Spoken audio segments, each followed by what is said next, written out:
حضرت محمد صلی اللہ علیہ وآلہ وسلم نے فرمایا، شعبان کے پہلے جمعہ قرآن کی یہ سورت پڑھو۔ یہ سورت بے اولاد کو اولاد دیتی ہے۔ اولاد چاہیے، بیٹا چاہیے، مانگ لو، سال میں ایک بار یہ دن آتے ہیں۔ بسم اللہ الرحمن الرحیم۔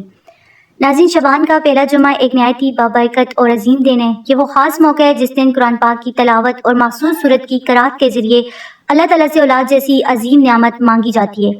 جو میاں بیوی برسوں سے اولاد کی نعمت کو ترس رہے ہیں، جن کی گود سونی ہے، جو بیٹے کی خواہش دل میں لیے دعائیں کرتے نہیں تھکتے، ان کے لیے شعبان کا پہلا جمعہ اللہ کی طرف سے ایک بہت بڑا روحانی تحفہ ہے۔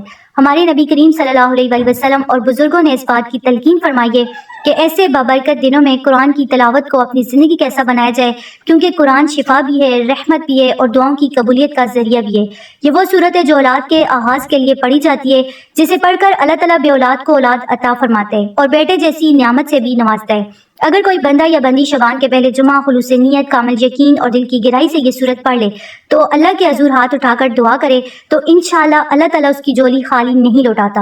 یہ دن سال میں صرف ایک بار آتے ہیں، اس لیے اس سنہری موقع کو ہرگز ضائع نہ کریں۔ جو لوگ اولاد کی نعمت کے لیے برسوں سے دعائیں کریں، ان کے لیے یہ عمل امید، رحمت اور خوشخبری کا پیغام بن سکتے ہیں، کیونکہ جب اللہ تعالیٰ عطا فرماتے ہیں تو اولاد بھی دیتے ہیں، خوشیاں بھی دیتے ہیں اور نسلوں کو بھی آباد کرتے ہیں۔ تو ناظرین، شعبان کا پہلا جمعہ اور پورا شعبان کا مہینہ ہم سب کے لیے اللہ تعالیٰ کی طرف سے ایک بہت بڑا انعام ہے، کیونکہ شعبان ہمارے نبی کریم صلی اللہ علیہ وآلہ وسلم کا مہینہ ہے، اس لیے اس مہینے میں سب سے زیادہ درود پاک پڑھنا چاہیے۔ اور جمعہ کا دن ویسے بھی درود پاک پڑھنے کا خاص دن ہے، اس لیے شعبان کے پہلے جمعہ کم از کم 500 یا 1000 مرتبہ درود پاک ضرور پڑھیں، کیونکہ درود پاک کی برکت بے مثال ہے۔ حدیث مبارکہ میں آتے ہیں کہ جو بندہ 100 مرتبہ درود پاک پڑھتا ہے، اس کی 70 حاجتیں آخرت کی اور 30 حاجتیں دنیا کی قبول ہوتی ہیں۔ تو سوچیں، جو اس سے زیادہ درود پاک پڑھے گا، اس کی کتنی زیادہ حاجتیں اللہ تعالیٰ پوری فرمائے گا۔ جن کو اولاد نہیں، اللہ انہیں اولاد عطا فرمائے گا۔ جن کو بیٹے کی خواہش ہے، اللہ انہیں بیٹے سے نوازے گا۔ جس مسلمان کی جو بھی جائز حاجت ہوگی، درود پاک کی برکت سے وہ انشاءاللہ قبول ہوگی۔ اسی طرح جو لوگ بے اولاد ہیں، اگر وہ شعبان کے پہلے جمعہ درود پاک کے ساتھ ساتھ قرآن پاک کی اس مخصوص صورت کی تلاوت بھی کرتے ہیں تو اللہ تعالیٰ انہیں بھی ضرور اولاد کی خوشخبری عطا فرماتے ہیں۔ ویسے بھی شعبان کے مہینے میں ایک طرف درود پاک کی کثرت اور دوسری طرف قرآن پاک کی تلاوت کی بہت زیادہ فضیلت ہے۔ اس مہینے میں جتنی زیادہ تلاوت کی جائے اتنا ہی بہتر ہے، کیونکہ قرآن کی تلاوت کے ذریعے اللہ تعالیٰ گھروں میں برکتیں نازل فرماتے ہیں، دلوں کو سکون دیتے ہیں اور ناامیدی کو خوشخبریوں میں بدل دیتے ہیں۔ تو ناظرین، شعبان کے مہینے کا پہلا جمعہ ایک نہایت ہی بابرکت اور عظیم دن ہے، اور آج کا دن خاص طور پر ان لوگوں کے لیے جو اولاد کے منتظر ہیں۔ آج آپ نے قرآن پاک کی وہ مخصوص صورت یعنی سورہ مریم پورے خشوع و خضوع کے ساتھ ایک بار پڑھنی ہے، دل کی نیت اور مکمل توجہ کے ساتھ، کیونکہ یہ صورت اللہ تعالیٰ نے حضرت زکریا علیہ السلام کو اولاد عطا کرنے کے لیے نازل فرمائی تھی، اور یہ تمام بے اولاد لوگوں کے لیے اللہ کی طرف سے ایک تحفہ ہے۔ یہ صورت نازل اسی وجہ سے ہوئی ہے تاکہ جو بھی بے اولاد ہیں اس صورت کو پڑھیں، اللہ تعالیٰ اس کو اولاد دے۔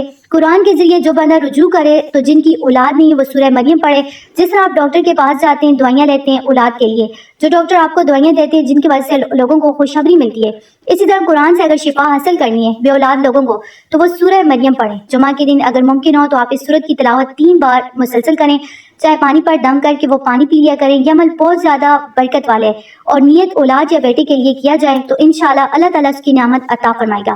ناظرین، اس کے علاوہ شعبان کے پورے مہینے میں روزانہ ایک بار سورہ مریم کی تلاوت لازمی کرنی چاہیے۔ دل سے نیت کریں، اللہ تعالیٰ کے حضور ہاتھ اٹھائیں اور دعا کریں کہ یا اللہ، اس صورت کی برکت سے مجھے اولاد کی خوشخبری عطا فرما، میرے گھر میں بیٹے یا بیٹی کی نعمت دے۔ جمعہ کا دن خود ہی بہت بڑی فضیلت والا دن ہے، اور شعبان کے مہینے میں جمعہ کی اہمیت اور بھی بڑھ جاتی ہے، تو اس لیے آج کا دن ضائع نہ کریں۔ سورہ مریم کو دل کی گہرائی اور خلوص کے ساتھ پڑھیں، پانی پر دم کر کے پانی پی لیں۔ اس عمل سے اللہ تعالیٰ بے اولاد کو اولاد اور دلوں میں خوشیاں عطا فرماتے ہیں۔ یہ صورت اور اس کا عمل اللہ کی رضا، رحمت اور برکت کے لیے، اور جو بندہ یا بندی آج یہ عمل کرے گا انشاءاللہ اللہ تعالیٰ اس کے گھر میں خوشیاں، رزق، سکون اور اولاد کی نعمت نازل فرمائے گا، کیونکہ یہ وہ دن ہے جس میں اللہ تعالیٰ اپنے بندوں کی دعاؤں کو سن کر ان کے لیے عظیم خوشخبریاں بھیجتا ہے۔ تو ناظرین، اب میں دل سے دعا کرتی ہوں کہ جو بھی میری بہن بھائی آج شعبان کے پہلے جمعہ یہ بابرکت عمل کرے، اللہ تعالیٰ اسے خوشخبری عطا فرمائے، اور یہ جمعہ کا دن تمام بے اولاد لوگوں کے لیے وہ دن بن جائے جس دن اللہ تعالیٰ ان کی قسمت میں اولاد لکھتے، اللہ تعالیٰ ان کی خالی جولی جو ہے نہ چھوڑے بلکہ اسے اولاد کی نعمت سے بھر دے۔ خاص طور پر جو والدین بیٹے کی نیت کر کے دعا کریں، اللہ تعالیٰ انہیں بیٹے کی خوشخبری عطا فرمائے، آمین۔ یہ دعا سب کے لیے، اللہ تعالیٰ آپ کی زندگی میں خوشیاں، سکون، برکت اور اولاد کی نعمت نازل فرمائے۔ انشاءاللہ آج کا دن آپ کے لیے خوشخبریوں اور رحمتوں کا پیغام لے کر آئے گا، آمین۔ تو اگر آپ کو ویڈیو اچھی لگی، ویڈیو کو لائک کریں، چینل پر نئے ہیں تو چینل کو سبسکرائب کریں، زیادہ سے زیادہ شیئر کریں۔ اللہ تعالیٰ آپ سب کو خوش رکھے، آمین۔